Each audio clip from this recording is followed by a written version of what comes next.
ఈరోజు మనం పూర్వం జరిగిన ఒక అత్త ముగ్గురు కోడళ్ల కథను తెలుసుకుందాం.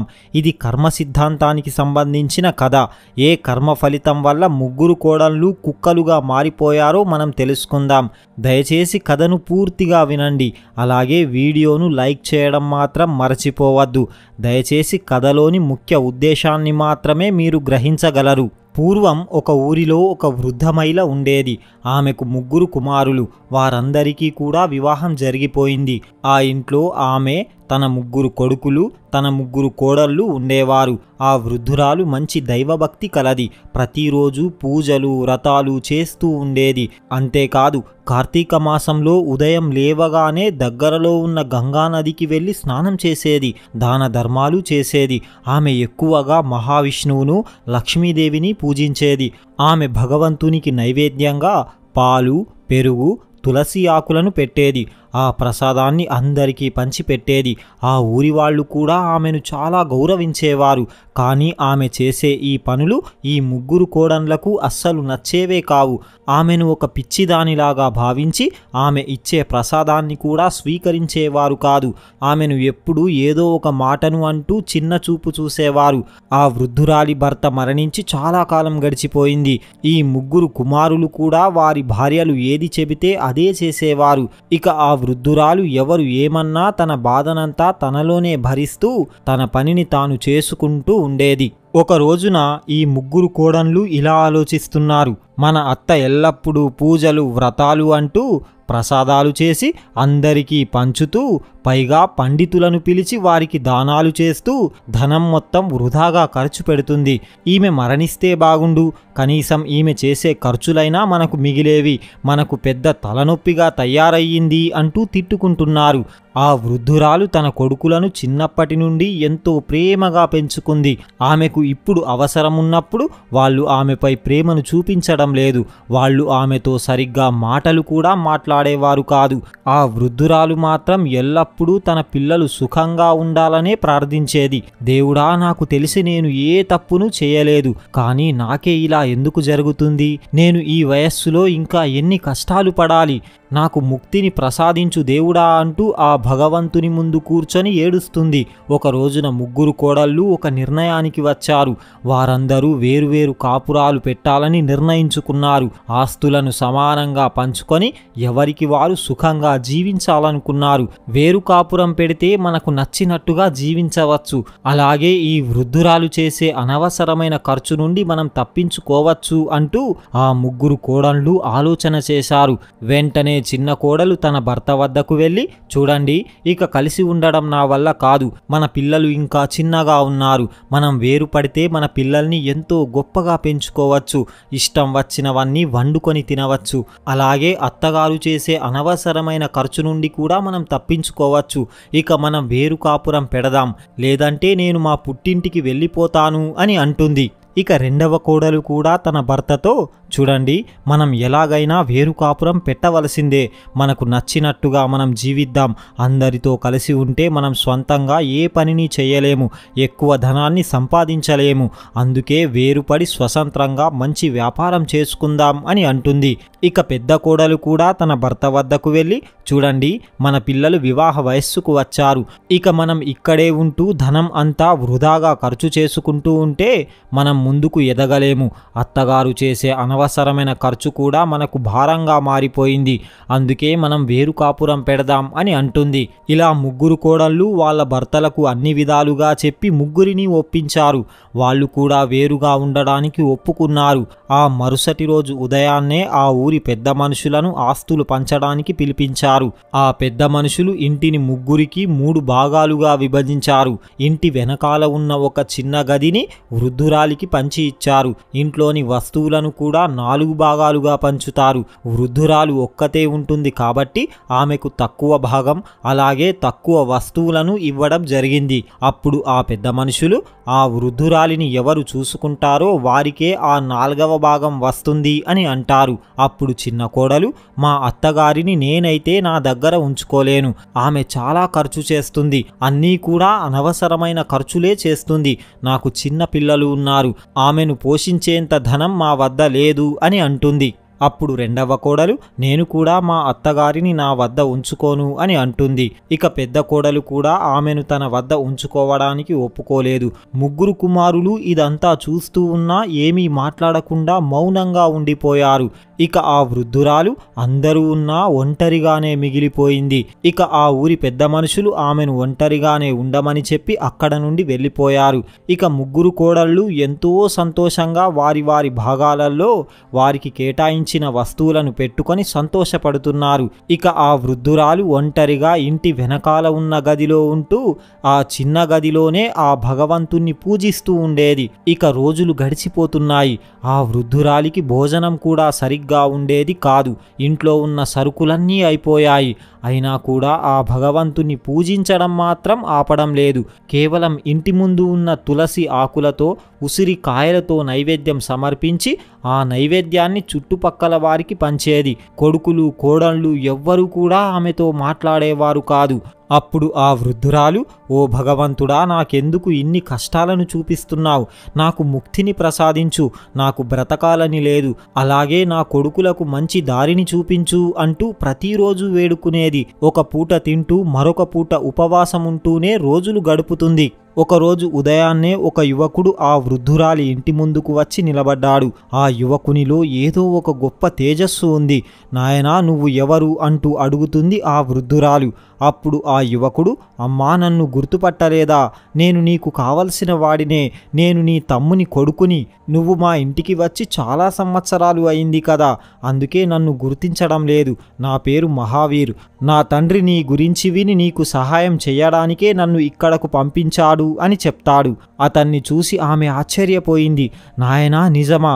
నువ్వు నా తమ్ముని కొడుకువా? నిజంగా నువ్వు నాకు సహాయం చేయడానికి వచ్చావా అంటూ అతన్ని పట్టుకొని భోరున ఏడుస్తుంది. అతన్ని లోపలికి పిలిచి నీళ్లు ఇస్తుంది. అప్పుడు ఆ యువకుడు తన వెంట తెచ్చిన వంట సామాగ్రి, అలాగే పూజ సామాగ్రి, ఇప్పుడు తినడానికి మంచి ఆహారం కూడా సంచిలోంచి తీసి ఇస్తాడు. అమ్మా, ఇవన్నీ కూడా నేను నీకోసమే ఇక్కడికి తీసుకువచ్చాను. ఇక నువ్వు ఇప్పటి నుండి ఏమీ బాధపడకు. నేను నీకు ప్రతిరోజు భోజనం సామాగ్రి తెచ్చి ఇస్తాను అని అంటాడు. అప్పుడు ఆ వృద్ధురాలు, నాయనా, నీకు చాలా ధన్యవాదాలు. నిన్ను ఆ దేవుడు చల్లగా చూస్తాడు. నీకోసం నేను తప్పకుండా దేవుణ్ణి ప్రార్థిస్తాను అని అంటుంది. ఇక ఆ యువకుడు ఆమెకు నమస్కరించి అక్కడ నుండి వెళ్ళిపోయాడు. ఇక వృద్ధురాలు ఆ భగవంతునికి ధన్యవాదాలు చెబుతూ, దేవుడా, నువ్వు నా ప్రార్థనలన్నింటినీ విన్నావు. నా ఆకలి తీరే మార్గం చూపించావు. నిన్ను నమ్ముకున్న వారికి ఎప్పుడూ అన్యాయం చెయ్యవని నిరూపించుకున్నావు. ఇక అప్పటి నుండి ఆమెకు ప్రతిరోజు మంచి మంచి భోజనం లభిస్తుంది. ఆమె ముందు కంటే ఎక్కువగా పూజలు చేస్తూ ప్రసాదాలు పంచుతుంది. పండితులను పిలిచి ముందు కన్నా ఎక్కువగా దానాలు చేస్తుంది. ఇదంతా చూస్తున్న ముగ్గురు కోడళ్లకు ఆమెను చూసి ఈర్ష్య కలిగింది. వాళ్ళు ఇలా ఆలోచిస్తున్నారు, అసలు ఈమె ఇంత భోజనం, ఇంత ధనం ఎక్కడ నుండి తీసుకువస్తుంది? ఆమె వద్ద సంపాదించేవారు కూడా ఎవ్వరూ లేరు. ఆమె ఇంత సంతోషంగా ఎలా ఉంటుంది? ముందు కన్నా ఇప్పుడే మంచి మంచి ప్రసాదాలు చేసి అందరికీ పంచుతుంది. ఇంతక ముందు కన్నా ఎక్కువగా దాన ధర్మాలు చేస్తుంది. ఇదంతా చూసి వాళ్లకు లోపల కోపం, ఈర్ష్య కలుగుతున్నాయి. మనం మన అత్తని ఒంటరిగా వదిలేస్తే ఆకలితో చనిపోతుంది అని అనుకున్నాం. కానీ ఆమె ముందు కన్నా ఇప్పుడే ఆరోగ్యంగా ఉన్నట్టుగా ఉంది. మనమందరం ఒక్కసారి మన అత్త ఇంట్లో వెళ్ళి చూద్దాం అని అనుకున్నారు. మరుసటి రోజు ఉదయాన్నే ఆ వృద్ధురాలు తీర్థయాత్రల కోసం బయటకు వెళ్ళిపోయింది. అదే అదునుగా భావించి ఆ ముగ్గురు కోడళ్ళు ఆ వృద్ధురాలి ఇంట్లోకి ప్రవేశించారు. అక్కడ ఉన్న వాటిని చూసి వాళ్ళు ఆశ్చర్యపోయారు. అక్కడ అన్ని రకాల వస్తువులు, ఆహార పదార్థాలు సంచులు సంచులుగా నిండి ఉన్నాయి. అప్పుడు ఆ ముగ్గురు ఇలా అనుకుంటున్నారు, మన అత్త చాలా తెలివైనది. మనం ఆమె ఆకలితో చనిపోతుంది అని అనుకున్నాం.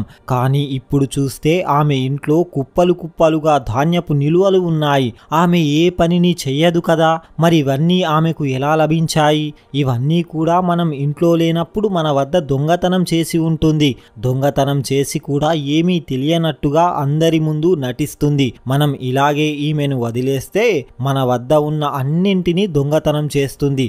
ఆమెకు మనం సరైన గుణపాఠం చెప్పాలి అని అనుకున్నారు. అప్పుడు ఆ ముగ్గురు కోడన్లు అన్ని వస్తువులను సంచులల్లో నింపుకొని వాళ్ళ ఇంట్లోకి తీసుకువెళ్తున్నారు. ఆహార పదార్థాలన్నీ ఎత్తుకుపోయారు. ఆ ఇంట్లో వారికి తులసి ఆకులు కనిపించాయి. ఆ తులసి ఆకులను ఆ వృద్ధురాలు నైవేద్యం పెట్టి దానినే ప్రసాదంగా అందరికీ పంచేది. వాటిని చూడగానే వారికి విపరీతమైన కోపం వచ్చింది. ఈ పూజలు, వ్రతాలు, ప్రసాదాలు, దానాలు చేసి ఇన్ని రోజులు మన ధనమంతా వృధా చేసింది అంటూ ఆ తులసి ఆకులను అలాగే ఆమె పూజ చేసుకునే సామాగ్రిని అంతా తీసుకువెళ్లి ఇంటి ముందు ఉన్న బావిలో పారవేస్తారు. ఇలా అన్నింటినీ వాళ్ళ ఇంట్లోకి సర్దుకున్నారు. ఇక సాయంత్రం అయ్యింది. అప్పుడే ఒక విచిత్రమైన సంఘటన జరిగింది. ఆ ముగ్గురి కోడన్ల కాళ్ళు కూడా మెల్లిమెల్లిగా కుక్క కాళ్ళ ఆకారంలోకి మారిపోతున్నాయి. అది చూసి వాళ్ళు గజగజ వణికిపోతున్నారు. గట్టి గట్టిగా కేకలు వేస్తున్నారు. ఊర్లో ఉన్న వారందరూ అక్కడకు చేరుకున్నారు. ఆ వింత దృశ్యాన్ని చూసి అందరూ ఆశ్చర్యపోతున్నారు. అందరూ చూస్తూ ఉండగానే ఆ ముగ్గురు కూడా పూర్తిగా కుక్కలలాగే మారిపోయారు. వాళ్ళ భర్తలు వారిని చూసి చాలా బాధపడుతున్నారు. పిల్లలందరూ భోరున ఏడుస్తున్నారు. అమ్మకు ఏమైంది, ఎందుకు కుక్కలాగా మారిపోయింది అంటూ ఏడుస్తున్నారు. భర్తలకు అస్సలు ఏమీ అర్థమే కావడం లేదు. ఇలా ఎందుకు జరుగుతుందో తెలియడం లేదు. ఆ ముగ్గురు కుక్కలలాగా మారి ఇంటి ముందే కూర్చొని ఏదో చెప్పడానికి ప్రయత్నం చేస్తున్నారు. కానీ వారి భాష ఎవ్వరికీ అర్థమే కావడం లేదు. అందరూ అక్కడకు చేరుకొని ఆ వింతను చూసి ఆశ్చర్యపోతున్నారు. అప్పుడు ముగ్గురు అన్నదమ్ముళ్ళు ఇలా ఆలోచిస్తున్నారు, అసలు ఏం జరిగిందో మనకు అర్థమే కావడం లేదు. సమయానికి మన అమ్మ కూడా ఇంట్లో లేదు, తీర్థయాత్రలకు వెళ్ళింది. ఇక ఆమె వచ్చే వరకు వేచి చూద్దాం, అమ్మ వస్తే మనకు ఏదైనా దారి చూపిస్తుంది అని అనుకున్నారు. ఇలా 2 రోజులు గడిచిపోయాయి. ఆ కోడన్లు ముగ్గురు కూడా కుక్కలుగా మారి బయట కూర్చున్నారు. కొడుకులు, పిల్లలు ఇంట్లో కూర్చొని బాధపడుతున్నారు. ఊర్లో ఉన్న వారందరూ ఇలా అనుకుంటున్నారు, ఇదంతా కూడా ఆ వృద్ధురాలి పూజా మహత్యమే. ఆమెను వీళ్ళంతా కలిసి చాలా కష్టపెట్టారు. కనీసం ఆమెకు తినడానికి తిండి కూడా పెట్టకుండా ఒంటరిగా వదిలేశారు. దాని ఫలితంగా వీరికి ఇలా జరిగి ఉంటుంది అని అనుకుంటున్నారు. అందరూ కూడా ఆ వృద్ధురాలి రాక కోసమే ఎదురు చూస్తున్నారు. ఆమె మాత్రం అన్ని తీర్థయాత్రలను పూర్తి చేసుకుంటుంది. ఆమెకు ఇంట్లో జరుగుతున్న ఈ విషయాలు ఏమీ కూడా తెలియవు. ఇలా 4వ రోజున ఆమె ఊర్లోకి ప్రవేశించింది. ఆమెను చూడగానే కొంతమంది ఆమె దగ్గరకు వెళ్ళి, అమ్మా, మీ ఇంట్లో ఏదో వింత జరుగుతుంది. అందరూ చూస్తూ ఉండగానే మీ ముగ్గురు కోడన్లు కూడా కుక్కలుగా మారిపోయారు. ఎవ్వరికి ఏమీ అర్థమే కావడం లేదు. నీకోసమే అందరూ ఎదురు చూస్తున్నారు అని చెప్తారు. అది విన్న ఆ వృద్ధురాలు ఆశ్చర్యపోయింది. ఇది ఎలా సాధ్యం? ఒక మనిషి అందరూ చూస్తూ ఉండగానే కుక్కలాగే ఎందుకు మారిపోతాడు? ఆమె భయపడుతూ వేగంగా తన ఇంటికి చేరుకుంది. ఊరందరూ అక్కడే నిలబడి ఆ వింతను చూస్తున్నారు. ఆ వృద్ధురాలు తన కొడుకులను పిలిచి, ఏం జరిగింది నాయనా అంటూ అడుగుతుంది. అప్పుడు ఆ ముగ్గురు ఏడుస్తూ, అమ్మా, మమ్మల్ని క్షమించు, మా వల్ల పెద్ద తప్పు జరిగిపోయింది. మా భార్యలు ముగ్గురు కూడా నువ్వు లేనప్పుడు నీ ఇంట్లోకి వెళ్ళి అన్ని వస్తువులను ఎత్తుకువచ్చి మా ఇంట్లో పెట్టుకున్నారు.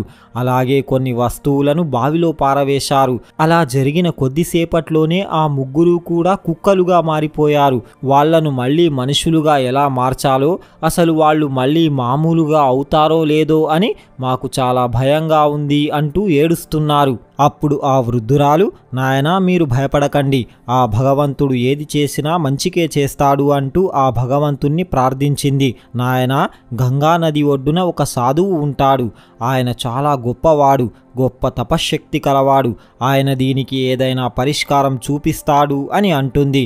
ఇక ముగ్గురు కొడుకులు గంగానది ఒడ్డుకు వెళ్ళి ఆయనకు జరిగినది చెప్పి ఆయనను ఇంటికి తీసుకువస్తారు. అప్పుడు ఆ సాధువు వృద్ధురాలు చెప్పినది విని ఆ కుక్కలుగా మారిన కోడళ్లను దీర్ఘంగా చూసి ఇలా అంటున్నాడు, అమ్మా, ఈ జరిగినదంతా కూడా నీ భక్తి, నీ పూజల ఫలితమే. నువ్వు మహాభక్తురాలివి. వాళ్ళు నిన్ను అవమానించి పూజ సామాగ్రిని బావిలో వేసినందుకే ఇలా జరిగింది. ఇదంతా కూడా వాళ్ళ కర్మ ఫలితం.